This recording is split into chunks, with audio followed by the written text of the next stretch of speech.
Hello, everyone. I am Roswell Royce Laurie, and welcome to Cool Folks Who Love to Bachata.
Wow, I wanted people know that I'm using their photo to do my production. Anyway, hello everyone. Welcome to the summer version of Cool Folks Who Love the Bachata, live with members of Cool Folks from all over the planet.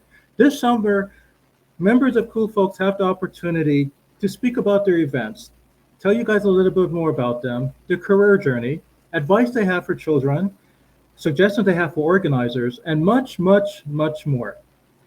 I decided 3 years ago to create a unique Facebook. I wanted to create a platform that can unite the world's greatest bachata artists from all over the world as one big family, right? I came up with some scenarios while I lived in Texas.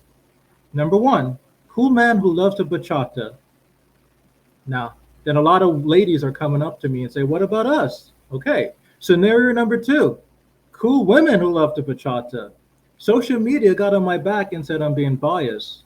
So I said, cool people who love the bachata. I felt so old. People? Something unique. Cool folks who love to bachata. There we go. So 3 years ago, that was my vision, and my vision continues up to this day. Guys, I am honored for the world this summer and beyond. We started this program right at the beginning of the new of this year. It was so successful. Social media asked me if I can continue it into the summer, and then we're going to pick this up in the fall. So yes, so I'm happy. I'm happy. I'm happy to be doing this. So thank you guys. Thank you Facebook. Thank you social media. Thank you members of Cool Folks Who Love the Bachata for having me do this. Okay, this week we have interviews. We have interviews with Allison Liu. We have interview with Ricky Jenkins, Ellen Gates, Brandy Brennan, and my boy Kelvin. But tonight, we're going to meet fitness and health expert Tino Cruz. Tino's going to come on live in a few minutes to give some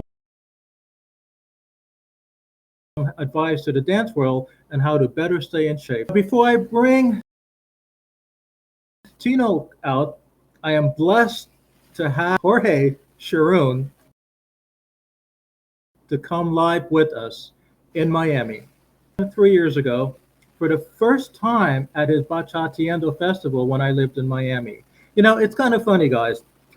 Uh, Before I actually met this guy, I attended his event and I didn't even know who he was. I never took the opportunity to check out his profile or check out his picture. I know he just emailed me. He's like, Roswell, you're in town. You can come to my event, blah, blah, blah. I showed up at Bachatiendo. I'm asking everyone, hey, where's Mr. Sharoon? Do you guys know where he is? Where? And before you know it, he was standing right in front of me, like literally, like throughout the entire event. The day after the event, I decided by chance, let me look him up, and I'm like, oh my god, I know that guy. That's Mr. Sharon. But and the rest was history. He's a great guy. He's very, very, very loyal. He's loyal to his friends, his colleagues, and his family. And I have he kept, today we were supposed to start like a half an hour earlier. Being that I'm not too smart with IT, I had some technical difficulties on my end, so I apologize for first, starting out late. But being the man that he is, he's like, Roswell, that's fine, just let's do it. So he's a very, very, nice guy, and I'm honored that he's part of Cool Folks, and I'm very super honored that he's going to go live with us. Mr. Sharon is the CEO of the Miami Salsa scene. He's also the CEO of Bachatiendo Miami Dance Festival. He's having the Miami Salsa Congress July 19th to the 24th. And we're going to talk about those three topics in a minute. But before I bring Mr. Sharoon on, I just have a couple quick announcements. Okay. In August, our friend Lee has offered every member from Cool Folks Who Love the Bachata discounts for going to the DCBX event in August. So if you guys have not purchased your tickets, I still have the code if you want to use for discounts into the event. So Lee, thank you so much for offering that generous discount for each and every member. I am forever grateful. A couple other events that are coming up this August are my good friends Central Movement are having their weekender event the first weekend in August here in New York City. And big stars are going to be there. Most of my friends, actually all of my friends are going to be there. So I will be there. So if you guys are in New York City, please, come on down. Okay. If you guys are in New Jersey, Jonathan Amayo is having his weekender event that same weekend in New Jersey. If you guys are down south, Wendy and Rodrigo having their event in Charlotte. Our good friends in the month of August, Melody, Miguel, they're having their Rasa event in Arkansas. And obviously, the Denver Bachata Festival is happening. So a lot of stuff is happening in August. So you guys come on out, show your support, and let's have fun. Okay, enough talking. All right, Mr. Sharoon, okay, I'm going to bring you on, bro. So please say hello to everyone. How is everybody doing, guys? Thank you so much, Roswell. I really appreciate you bringing me on. Your show, obviously, you have a huge following with your page that you started and your social media efforts. You've been an amazing contributor to our scene. So I am very happy to be here. It's been a really, really busy month. We just finished Bachatiano not too long ago, and now we're gearing up for Miami Salsa Congress. So I definitely wanted to take the time to talk to you and the people that follow your page as well, and contribute to the scene in any way I can. First of all, I got to ask you a question. Okay. Tell me about that nice hat you have on. I see the red and so let's see. Oh wow, is that a panther? It's a panther. My one of my good friends and business partner, Omar Borjas. We have a music studio in Peru, and he's a hat collector. So he got me a Mhm. different hat, which I love, and I'm like, "Where you get this?" He's like, "This is the store." So I started buying them up. Now I have like 10 of them, and I'm just getting started. So I really like the design, the colors. It kind of like complement outfits. Mm. So I kind of like it, and I live in Miami, sunny all the time, so it makes sense for me. I'm gonna give you a picture of me after we're done, and I want you to give it to Omar so he can put the There you picture of me on the hat. So go. that would Yeah, be awesome, man. Imagine like walking around Miami for with my sure. face on No, I there. mean you Like, have a good face for a hat, man. Some people can't pull it off, but you have the great, you have the perfect shape, for a hat. So for sure. thank you so much. Thank you so much. So, sir, you're originally from Peru, right? You're born and raised in Peru. Yeah, born and raised in Peru. Okay. Lived Okay. there, grew up there until I was 19 when I moved to the States. So been here for a couple years now. Okay. Great. Great. Great. And I think you were. I know when we were talking a while back, you were in New York, right? Just like me, you I used to Yeah, work when in I New York. when I moved to the States, I settled in the Northern Virginia Mm. area, Herndon, Virginia, near the Washington D.C. area, so the DMV area. I spent about 12 years there. Knew the scene, Mhm. amazing scene there for a long time, and then I started chasing the nicer weather. Moved to Miami, and then out of the blue, an opportunity presented itself to move to New York. So I did that. Uh, Went to New York for a couple of years, and then Miami kept calling my name, so I moved back to Miami, and I've been here since.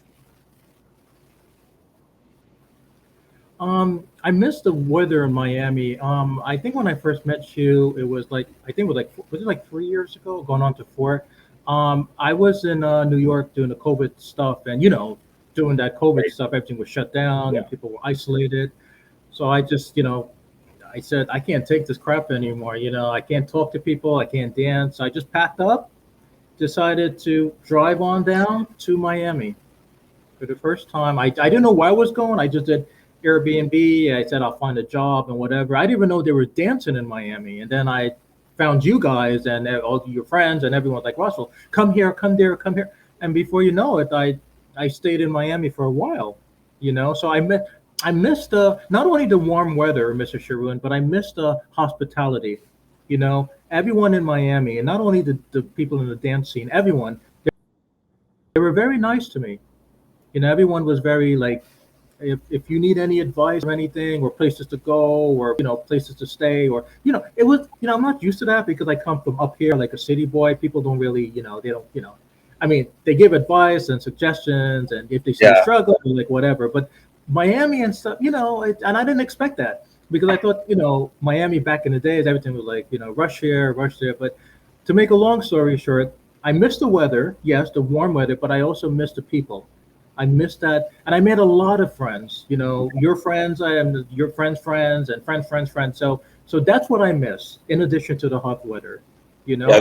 know. There's a lot of good people here in Miami. A lot of people that will welcome you with open arms and will literally take their shirt off their back, especially to new people in the scene. We want to always welcome new people to the scene, continue to grow our scene, continue to nurture what we like to do, which is dancing, be around music, be around bachata, be around salsa, kizomba, whatever it is, whatever type of dancer you are, we're going to find a way to get you connected with the right people so you can become part of the big Miami salsa scene that we have here. So, for sure. That's good. I'm happy you said that. And the reason I ask you, like, where you originally started from or your heritage is because um, you're entitled to answer this question. I mean, you were in Peru, but then again, you came to the U.S. and then you traveled here, you traveled there, D.C., Miami. New York. You've seen it all. So my question to you, Mr. Sharoon, is how has the dance world evolved and grown? Like, look at specifically bachata, like compared to like, I remember like 10 years ago, I'd be honest with you, about 10 years ago, I didn't even know what bachata was or stuff. I was so much into like the American culture and stuff. And I now everywhere I go, like bachata is like the big thing, you know. So, but for you, you're a witness. You've seen it evolve. You've seen it grow. You've helped it grow.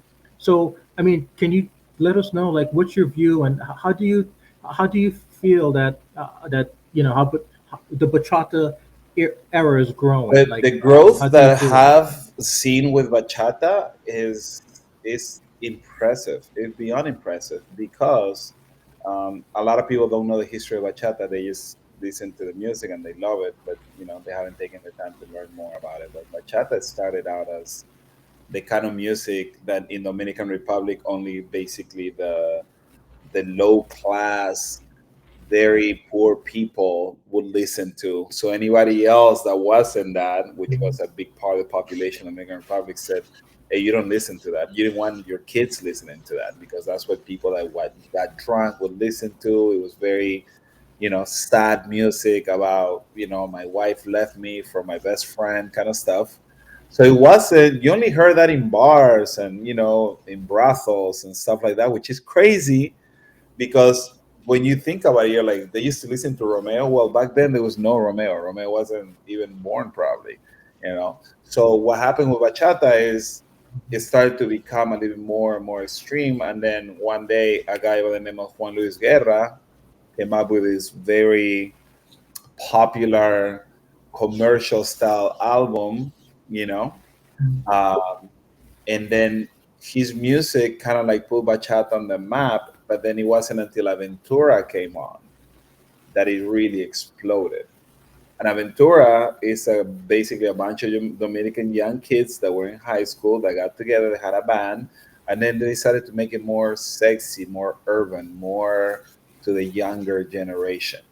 Once they captured the younger generation, that's when bachata really took off because he made it into the radio, and then the concerts were huge, and then other young bachata artists came out, like the Prince Royces, like the Leslie Grays, and then they kind of like respected a lot of the work that the original guys had put on, the Anthony Santos, the Toritos, all of those guys, the Joe Vedas, all of those guys that put on the traditional bachata, and they created more of an urban vibe, kind of like something that happened very similar to what happened to salsa back in the day.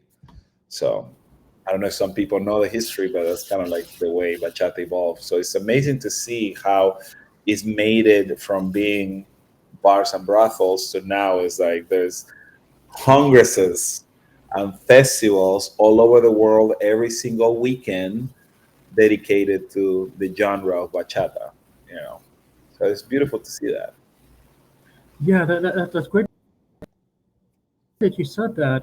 Because I mean, you witnessed this. You witnessed how all of that stuff. Like before there was Aventura. Like so. What I want to know is that what I'm curious about. Like I just got into the bachata scene like maybe under 7 years, so I'm still kind of like fairly new. So I just thought in my head, like a dance is a dance. Like salsa is salsa, mambo is mambo, bachata is bachata. Like you just said, like urban and there's different styles of bachata now. You got urban, you have central, you have all of that stuff. So I'm just kind of curious, like how how did that became like how did it just like branch off into different sections? Like how I mean, is it something that was planned or is it something that you think because I don't know the younger generation or the new generation they want to see something new, something creative. I mean, how did the various forms of bachata dancing, you know, branched out into like various, different types of section? Like how, I mean, is it, is Well, it, my theory on that is that, like, very similar to what salsa mm, did. Because remember, salsa was hardcore, hard hitting salsa forever. Very big band sound, funny, a lot of brass, a lot of percussion. And then there was an era, let's say very late 70s, early 80s, where salsa started going into, instead of talking about, singing about, I'm going to the store, and they made a story about everything. It went from that to now singing about love and about heartbreak and about, mm, you know, just basically declaring your love for somebody else. So that became the salsa romantica era. So all it takes is an idea, somebody put it into the idea to action, and then the public, the consumer, embracing that. Reggaeton didn't exist 20 plus years ago or 30 years ago. It didn't exist, and now it's probably the biggest genre, in my opinion, even bigger than bachata right now. And 30 years ago, it didn't exist. Somebody took reggae, regular reggae from Jamaica, and they put a different beat to it, and then they started singing in Spanish, and then even that evolved. So even reggaeton is gone revolution. I think the longer a genre is around, in order to keep people interested, they keep fusing little different things with it to make it more interesting, and people doesn't get bored and tired of it. People don't get bored and tired of it. So yeah, I think that just one person says, "Hey, what if we do this to this particular genre?" and then it spins off, to something else. Yeah, that's interesting. I mean, I asked that question because I'm still trying to I'm trying to learn a little bit of everything. And Central I still got to work on. I mean, as you know, I'm a little shy with girls dancing on the floor. So I got to work on my Central move when I come back to Miami. But urban, yeah, but Central, you got to help me with that part, bro. Oh, there's a whole lot of people that have embraced the sensual the style of dancing, and they like the music, and they prefer the slower pace better, than the traditional. There's people like me that I like all of it. I started with traditional because I listened to traditional the most. That's the only hit that was around back then. Then Romeo came out, and then when Romeo got big, that's when the urban sound started, and I liked it. I'm like, oh, this is actually talking to me. And then as time progressed, the Essential came on, and I'm like, I kind of like some of these remixes. This is kind of cool, because you take a song that's popular in English, even have reggaeton, and then you can put a bachata beat to it and make it sexy. And you're like, and I already know the words to it. What? I mean, what else are you gonna ask for? So bachata has a Right. lot to offer for anybody that loves music. So that's one of the really exciting things about it. Wow, yeah. I mean, this past Friday, I went to an event, and I was doing. I don't know. I kept doing my own little stuff. I was doing like little Central, little Urban, little Roswell, little everything. So this girl, when I was dancing with her, after I done, doing all the stuff with her, giving her a headache, and then she's like, something, I really don't know. Did you not tell me this before? I made you go crazy on the dance floor because I'm doing. I just have this tendency to expect that the person that I'm dancing with, she knows, she knows Central, she knows Urban, and I felt so bad. I feel like crying.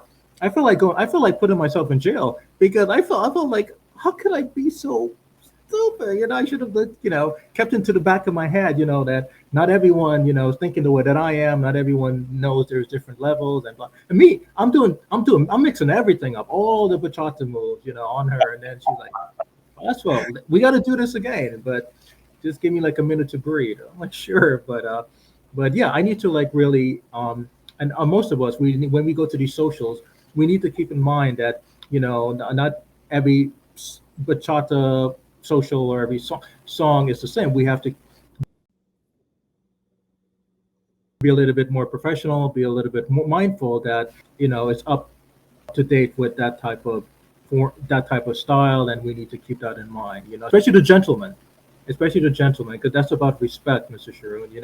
It's not just like going with a girl, dancing with her, and you look good on the dance floor.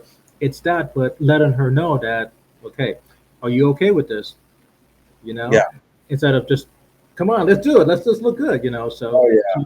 so it's a matter of respect. I just want everyone to know that. I'm sorry, you go first, guys. No, I was gonna say, I think dance etiquette is something that we definitely need to practice, and it needs to be taught more in classes. I think a lot of instructors need to be talking to the students constantly about dance etiquette, and what's okay to do and not okay to do. There's somebody saying, "What's up? What's up, guys? Hey, what's going on? How's it going?" The What's up, next. guys? I'm with Mr. Sharon. I can't believe I had to get dressed up for this. I can't believe this. I mean, this is Mr. Sharon. This is not, Mr. Sharon. Yeah, we waited. I waited for a lifetime for You this. look great. You know.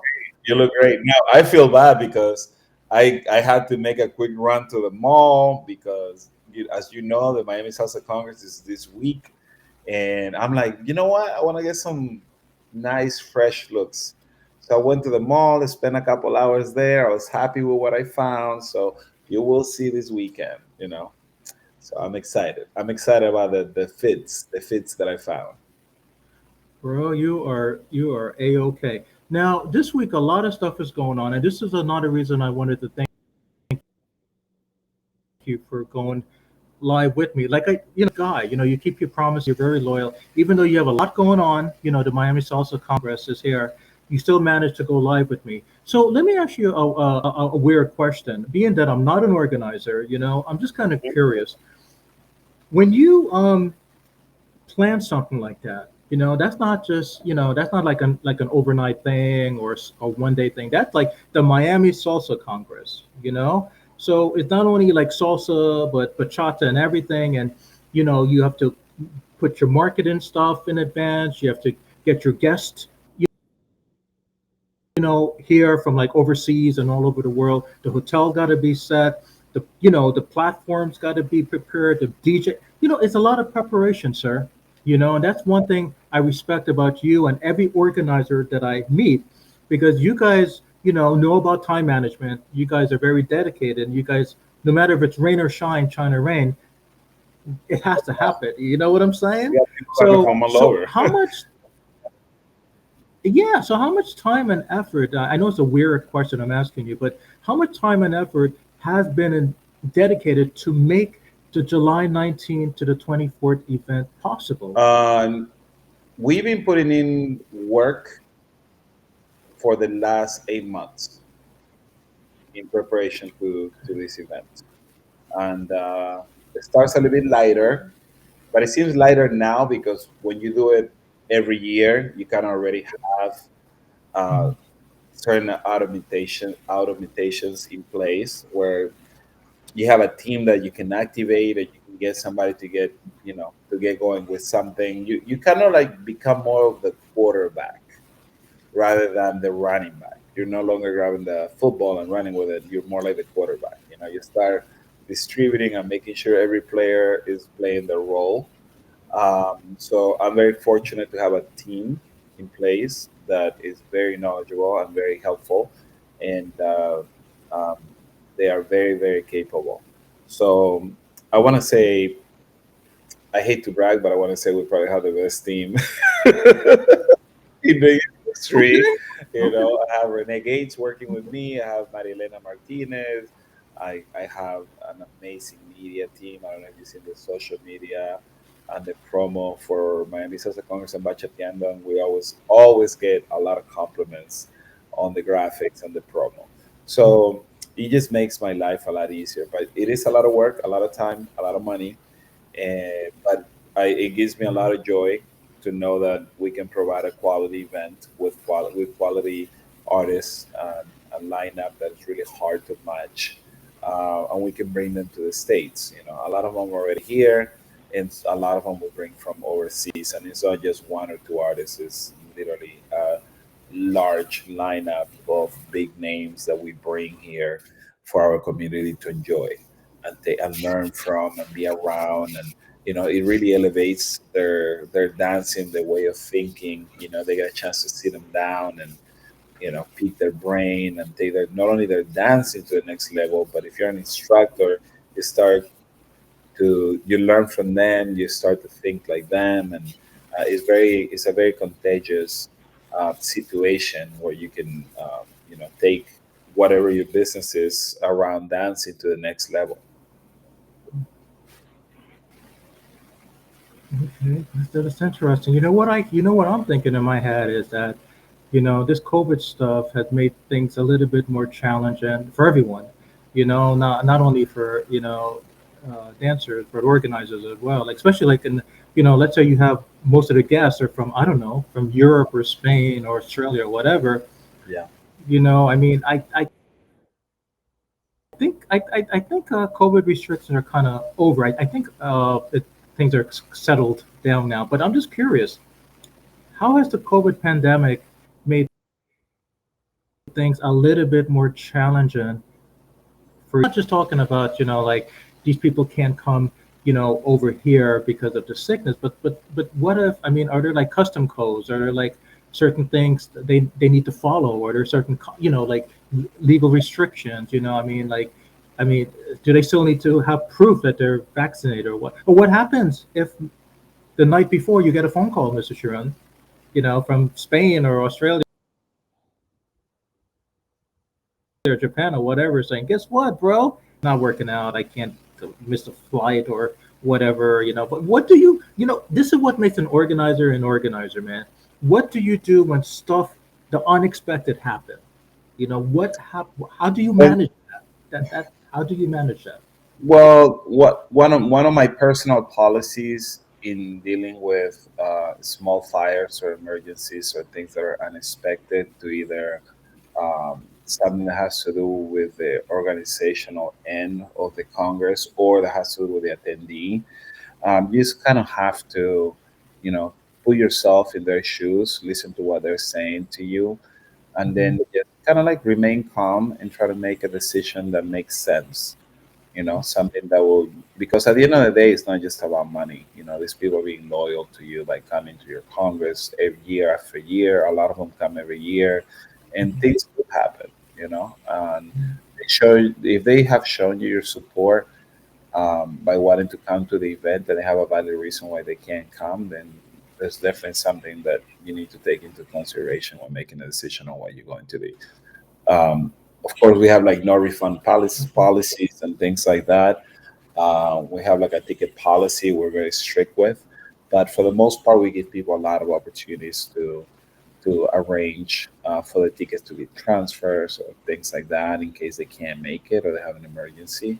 If it's really, really close to the event, then we look at it on a case by case basis. But usually we're very accommodating. Okay, that's great to know. I guess I asked that weird question because I work in the legal field. I know like with contracts, like one of my clients break a contract or something. That's it. Going to jail for the night. So you're very I don't mind. I don't mind doing a one of those like professional relationship stuff. At your event. I just got to know what I'm doing because I don't know. I don't think I could maybe open the door for the guest or give everyone like water or something. I don't know about me performing or entertaining people or workshop. I'm not there yet, but maybe I could open the door for everyone. Is that okay? We can be it to good use. I'm a good door opener. Yeah. Okay. So how about this, my friend? You are the CEO. Okay. Not only of the Miami salsa scene, but you're the CEO, man, of the Bachatiendo Miami Dance Festival. You're not the manager. You're not the you're the CEO. I know CEO is just a job. That's not like a 9 to 5 job. That's a 9 to whenever you get home job. I mean, you have a family. You have a child. You have a friend. You have. So how do you? Again, maybe it's a time management question. I guess I'm asking. How do you manage to hold those titles? You know what I'm saying? Like how? That's a great responsibility, man. So Thank you. Thank you. Again, it comes again to the team. You have a good team that you're surrounded by. They do a lot of the heavy lifting for you, and you just have to be a good leader and make good decisions. And when you make good decisions, the outcome is always good, usually. So, um, luckily, also the congresses and festivals that we host as Miami Salsa Scene, excuse me, Miami Salsa Congress and Bachateando are seasonal. So we usually do them after we host them. We still have a lot of things to take care of in order to close the Congress and close the books. But once the books are closed for the year, we're able to relax a little bit and enjoy some peace and quiet for a couple months, and then it starts all over again. People are like, "What about next year dates? I want to buy tickets." So I need a hotel room. Can I book my hotel already? So it starts again, but you get used to it. You get used to it, and then you have a team. You have somebody that takes care of your website. You have somebody that takes care of your social media. You start. You just kind of like start quarterbacking again. You're like, okay, let me grab that football, and start, throwing some touchdown passes. I enjoy it. I really like it. I think when you give your community something that is viewed as something of high quality, uh, people appreciate it. It doesn't go unnoticed, which is rewarding enough for me, and that's why we get a lot of support. Both of the festivals that we host, luckily, are probably two of the largest ones in the United States, which is really really nice to see. That means that we're doing um, good work, and people appreciate what we're doing for them. They're showing us by coming, attending the event, supporting what we do. So that's great. That's really good. That's Yeah, where I go. People talk about events, so which is nice. I go somewhere else. They're like, "Oh, you're from Miami, okay? Yeah, there's Bachatiano, Miami Congress," and I'm like, "Yeah," which is great. I went to Croatia one year, and somebody had the Bachatiano shirt in Croatia, which is really nice to see. All the way across the world in Croatia, and they had it. So that was like, okay, that's really nice. It's nice to see that. yeah. I think listening to you talk, bro, is like it's so peaceful. Like I mean, I'm thinking about what my mom told me back in the days. Like many, many, many, many years ago. I used to, I got my first job. I got my first job, Mr. Charun, at ABC Television in New York, like 20 something years ago, Nice. right? And I majored in this is so sad. I majored in psychology when I was in college. Never had a journalism course, public speaking course. I was super shy, super super shy.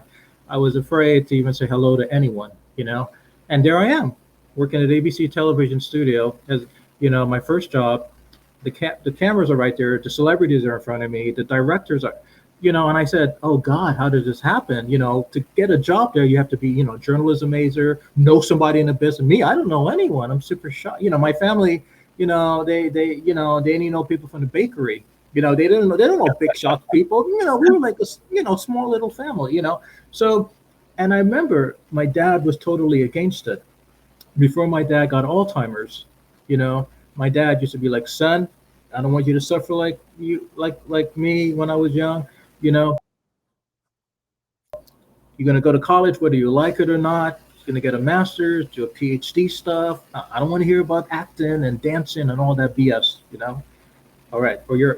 So I said to myself, but I Yeah. want to do it. I want to. No, you're not. So my mom whispered to me, and she told me, the reason your dad is so upset is because there's a lot of competition in that business, son. You have to have money, you have to have fame, you have to, So, and I didn't have any of that. All I had was my jerry curls and my, you know, fluffy, weird face. And when I said, Mom, I don't know if I can survive, she said, Son, the secret is be yourself. Don't try to be something you're not. Don't look like somebody you're not. Just if you want to comb your hair like this, fine. You want to wear like clothes that don't match, fine. If you just be yourself, because when you are yourself, son, people will see that and they will respect you more and they will come to you. You don't have to go to them; they'll come to you, right, Mr. Sharon? That's So I very kept that in mind up to this day, and here I am. Cool folks love the bachata, and I'm in the social media. But my point of the story is that, and it's kind of relevant to what you just said. Even though you do all of those stuff, you're running here, running there, getting the plane, getting the hotel, making everyone happy and whatever, Mr. Sheeran, I think it's your character that draws people to you. Okay, just like me. When I was in television and stuff, I didn't know anything about a script. I didn't know what to say, but people saw in me that I'm cool. I'm just Roswell. I'm not pretending to be DJ Rod or hip hop Rod or live with Rod. I'm just Roswell. And I think when they saw that, especially in New York, when they saw that I'm just being me, they're like, okay, we'll work with you. We'll work with you because you're true. So people began coming to me, calling me, saying, "You want to work here? You want to work in, you want to work at MTV? You want to work at GQ magazine? You want to try, Yeah, And I said, "Yeah, sure. Why not? What do I got to lose? You know?" yeah, So I yeah. think with you, the reason I'm sharing this with you is because you kind of remind me of my path, what you Oh, just said, because you're telling me, I asked you the question like, what if the, unexpected happened? How do you deal with it? And you, you answered that question by just saying you be yourself, you deal with it the best. I think that what makes an organizer. They can go to organizing, they can major in organizing 101 in school, get a master's at whatever in organizing 101. They still don't know how to handle disaster or the unexpected when it happens. But when you're, when you're you, they'll come back to you. They'll want to come up to you and say, I'm going to do another contract with you, Mr.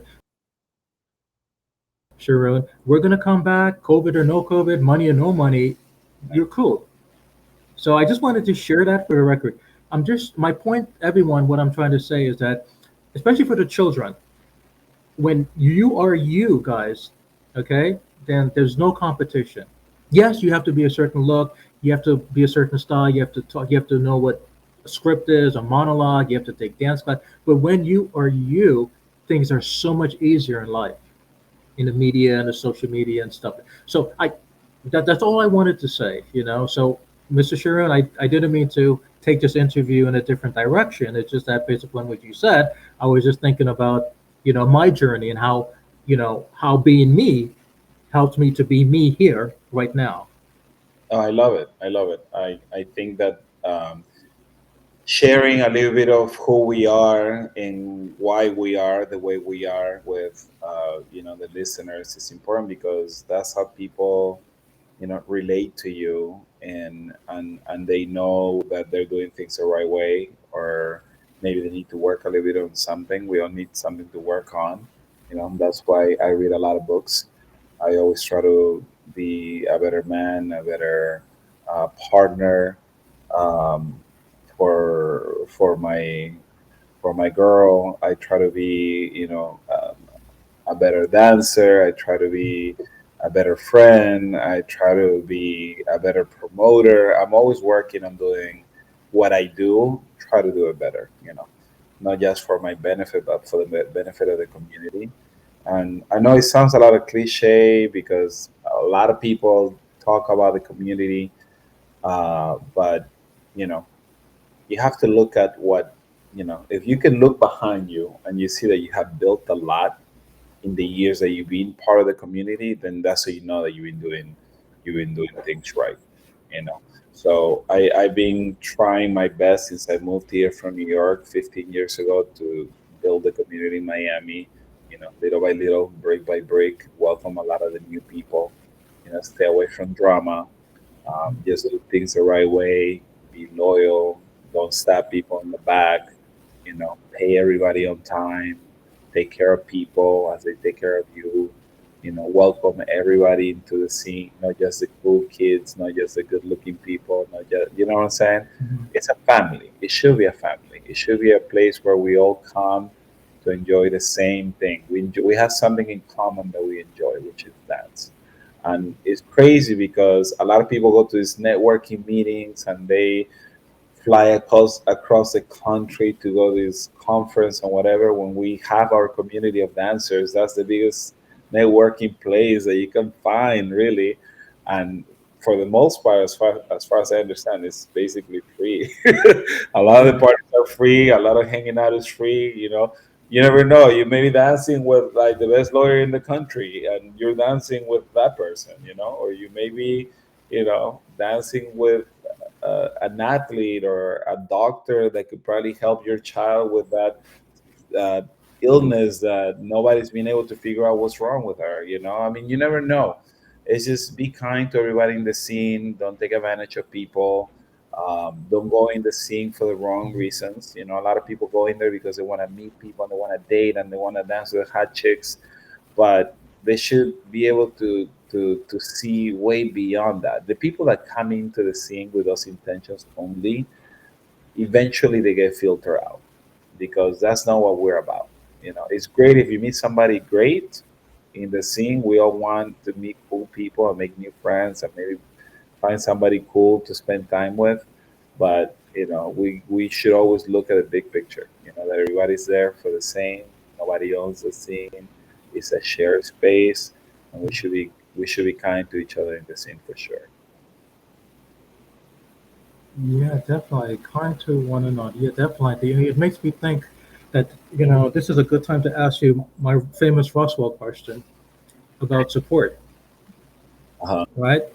All this kindness. Let's look at all this kindness, hope. Okay. So, okay, it's a Saturday night, bro. Okay. Uh-huh.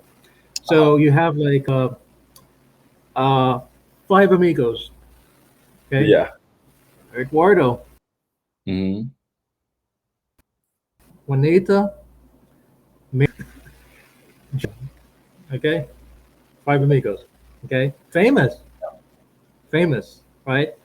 They've known each other for a long time, good friends. They live in a major city, okay? And they also live within 5 miles radius of one another, Hmm. right? They decide COVID is over now and whatever. They decide to have each one of them gonna have their big event, right? When I mean big, bro. Bigger than the Miami Salsa Congress or whatever, They spend thousands of dollars contracts and legal stuff and people all overseas. Then I get a phone call, maybe Rashid or John. Roswell, you're gonna come to my event, right? Yeah. Mary call. Roswell, don't forget. Okay. Excuse me. Ross, I heard you're in town. Bro, you gotta show. Okay. Not only do you do that to me, they do that to everyone else. So my point is that, okay, how can these five amigos like better have handled this situation? Or let's say, for themselves, leave have an event the next day, they count enough the dollars, right? And they're like, oh my God, I invested. They tell their wives or their children, oh my God, I invested so much money in this weekend night stuff, and only seven or eight, five people showed up, and that's it. And It happens a lot. five of them have the same issue. But then again, it happens again a year. I guess my point. I guess what I'm trying to say, Mr. Sharon, is that I don't. I don't know if it is what it is. That's part of the business, or maybe I don't know. But all I'm saying is that is there another way they could have united, or you know, avoid that happening? You know what I'm saying, man? Absolutely, absolutely. There's different ways to handle that, but what a lot of people don't realize is like everybody wants to become a DJ, a promoter, or a salsa instructor, an open a school, dance instructor. Doesn't have to be salsa.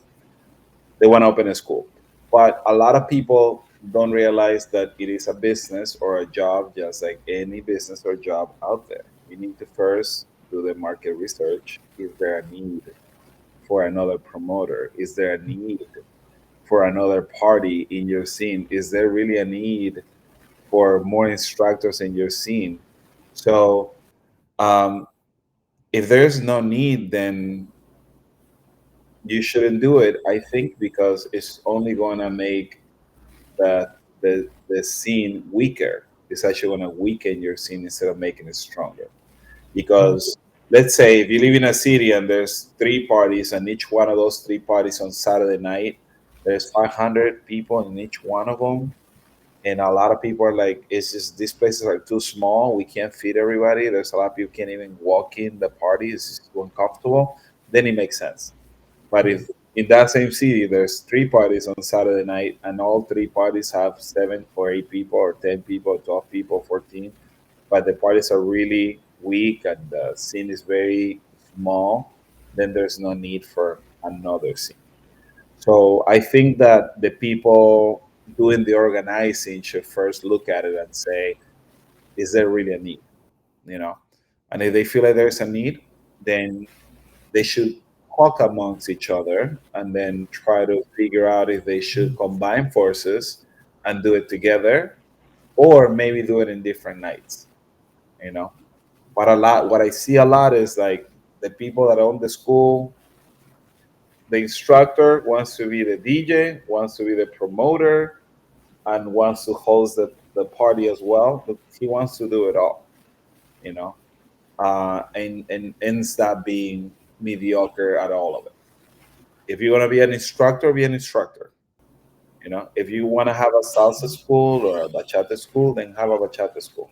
If you want to be a promoter, be a promoter. I'm a promoter. I never get up and say I'm also going to teach the class, and I'm also, I'm Mhm. also going to own the venue where I teach the class, where I'm a promoter as well, and I'm also a DJ. So there's only so much that you can do, but it's like, at least for me, what works for me is just better to stick to what I know. I love to DJ, and I have developed a follower, which automatically made me a promoter, right? Um, and I feel that I'm good at that, and I play to my strength, which is I'm good at that. That's what I'm gonna do.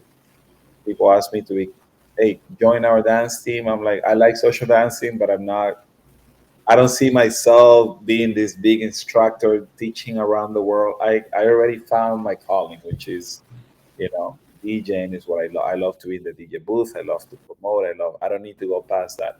I let the teachers do their teaching because they're way better at it than I am. And I wouldn't want to,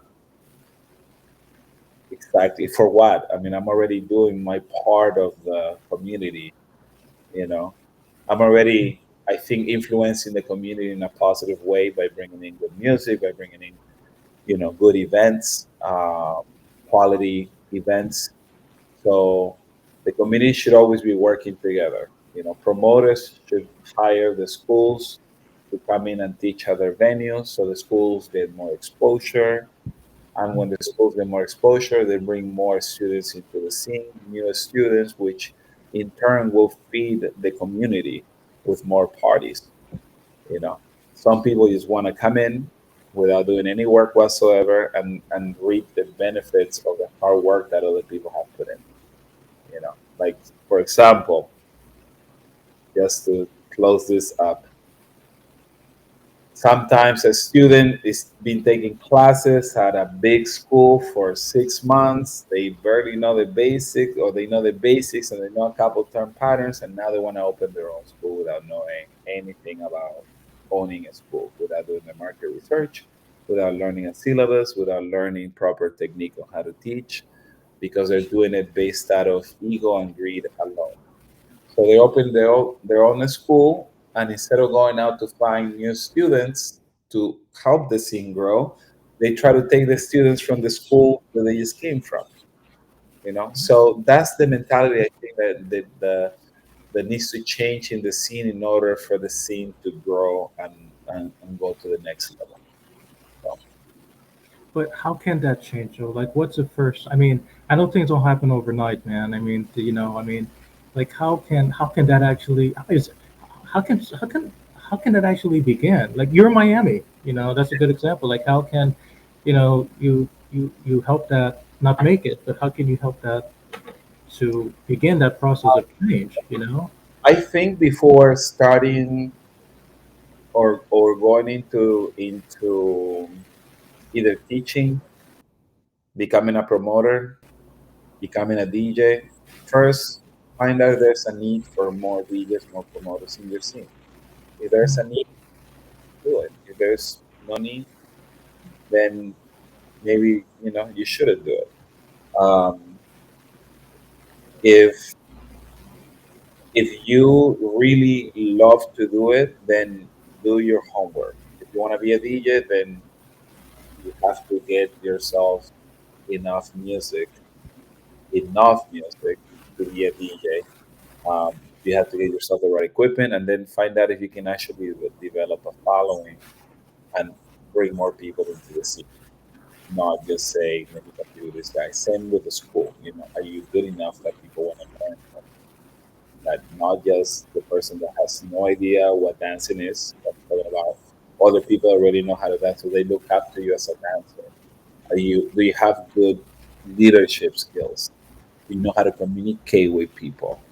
You know, um, do you have a lot of issues with people in the scene? If you don't have a lot of issues with people in the scene and you get along with everybody, then that's a good sign. If you have issues with a lot of people in the scene, maybe you're not the right person to be opening a salsa school. So those are the things that I think if we all took responsibility, for who we are, and we're honest with ourselves and look in the mirror when there's nobody around, you look at yourself in the mirror and you say, am I the right person to be leading a group of people? Because it's not just about dancing. You're leading a piece of our community. So if you're leading a piece of our community, then you need to have the right leadership skills. Yeah. Including you have to have the right reason why you want to do it. Not just for the ego, not just for the fame. You know. You should always be putting the scene first. I agree with you. No, I'm smiling because you remind me of a professor from like college. Yeah, I mean, the way you teach, the way you talk is like I'm listening to you. I'm trying to like not listen to. I'm trying not to listen to you, but because you're so captivating when you talk. That's one thing about me. Like it takes a lot, to keep my attention. And when people talk, it's like you is like I can't even move away from you because it's so. What you're saying is like it makes beyond sense. It makes 101%, sense. So I think you should really, teach at a college or university or something. I'm serious. I'm just not saying that because we're live, but you should really consider, doing, more, because because you will reach out to children. Okay, speaking of children, okay, and this is the last question, of the night. What are some advice you have for kids who would like to pursue the dance industry as a career? Oh wow. Okay. I think the dance industry is a beautiful, beautiful industry in which you can express yourself, as children. You can interact with other children. You can learn to be a team player. I grew up around sports. My father was a professional athlete, and I played semi-pro soccer for years. So I really really enjoyed that. It helps you um, create discipline and structure in your life when you're part of a team, when you're part of something bigger than just you. And if you want to be a dancer, that means you're gonna have to put in a lot of work, a lot of time, a lot of long hours practicing your craft. There's gonna be disappointment. There's gonna be triumph. There's gonna be you're gonna experience a lot of types of emotions, and that's gonna help you grow as an individual, be stronger, be tougher, uh, be better. It's going to teach you some leadership skills as well, which you can bring into the sing later on. So my advice is, if you love what you do, just don't give up. Keep practicing, keep getting better, and always set goals. Always set goals. You know, short-term goals, goals, and long-term goals are very important to the development and growth of a young man or woman. Forget being a teacher. You just be a lawyer. You're so bro. There's more to you than just like dance and music, bro. You have more talents than you know. Trust me. You have more talent. It's only now. Oh my God. You see, this is the reason I wanted to bring you on live because there's more to you than We're gonna than have to do this again sometime. Yeah, sure. There's a lot to talk about for sure. yeah. I know you have to go and stuff. You have your family stuff to do. Um, I just want to say it was a pleasure having you on, and I mean that. I mean, I really, really, I mean, you're Mr. I always address you as Mr. Sharon. I You keep all telling and me, I I will don't like continue. it. Kind of I like will, it. I will continue that because you deserve the Mister. You know what I'm saying? You deserve it. Which- What are some last minute words you want to say before we say goodbye? What- Well, number one, I want to thank you and commend you for the amazing work that you've been doing with your podcast, with your show. I seen some of the names of the people that you have interviewed, and I'm truly humbled by the invitation. I really appreciate it. Um, uh, cool folks who love bachata. is one of the best names I've seen for a show and a group, and I really like how welcoming you have been since we have met. And I just want you to, I want to say that I'm proud of the work that you've been doing, and I want you to, to please keep up the good work. Continue to bring people that are influential in the scene to share their experiences. You never know when you might say something that is going to help somebody. You know, I also learn a lot from people that I talk to in the shows because I see how passionate you are. And when I come across people that are as passionate about the scene as I am, uh, is really awesome to see, because a lot of people think that everything we do for money, and we don't. My first, I don't know, I DJ for free for I don't know how long when I first started because I just wanted to be around the music. Eventually I started getting paid because I'm like, okay, I got bills to pay, right? But I did it for free for a long time, and I just wanted to be around it. I wanted to be around it. I've always been a business person, and I eventually learned to monetize my time that was being invested into the scene because I was putting into a lot into the scene, and I wanted the scene to kind of like, give back to me because I wanted to continue to stay in the scene and continue to grow. But I remember when we first started the Miami salsa scene, which is an MMA company in Miami. Now it's gonna be 17 years soon. We only had one monthly social here in Miami, believe it or not, and one party a week, and that was about it. And now, just that's what we had in the scene in Miami. I had Miami salsa scene had nothing. But now, fast forward 17 years, Miami salsa scene alone is hosting 6 parties a week, every single week, plus 2 congresses. So the scene has definitely grown a lot. There's a lot of dancers here. There's other amazing promoters in our scene here pushing the card in the same direction, which is great. We get along. We have a good relationship. We should support each other. They come support the Miami Salsa Congress. They put it out on the social media. They show me love. I show them love back. So I hear a lot of drama in other scenes, and I commend.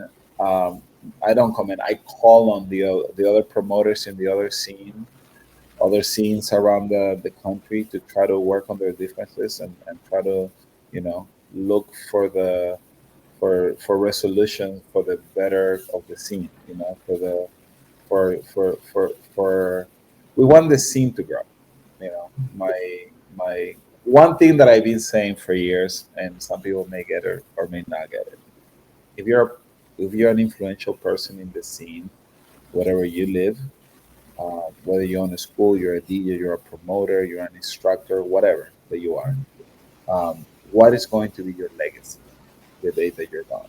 What are people going to say to you? What are people in the scene are going to say about you when you leave, when you're no longer with us? Are they going to say, wow, this guy did a lot for our scene? Or are they going to say, oh, this is the guy that created all the drama? This is the guy that separated the scene? This is the guy that caused all the bickering and fighting? Are you going to be part of the solution? Are you part of the solution, or are you part of the problem? So I just wanted to leave you with that. I hope that um, we get to do this again soon. I really enjoyed it. Thank you so much. I really appreciate it. Bro, I can hug you right now. I'm not joking. No, your wife might be like, "What's going on?" No, but no, seriously, you deserve a Roswell hug. And you're a great guy. I mean, again, I'm just not saying that because we're live or whatever. But you know that. I know deep, deep, deep down inside. I think a lot of you, bro. Trust me. I think Thank I you. do. You know. Okay, so it was nice talking to you. And when I come back to Miami, hopefully after the summer, I'll come back, say hello to you, and just make sure you get a hat with my I got face. Okay, I'll be looking for. You know what size my I'll face have a is, hat for right? you. You see, you know what size it. I got a big hat. I'll have a hat for you, Roswell. I appreciate it. All right, bro. It was good talking to you. Okay, thank you so Talking to much. you. Okay. Good luck. Much Okay. Bye success. bye. Take care. All Bye right. bye.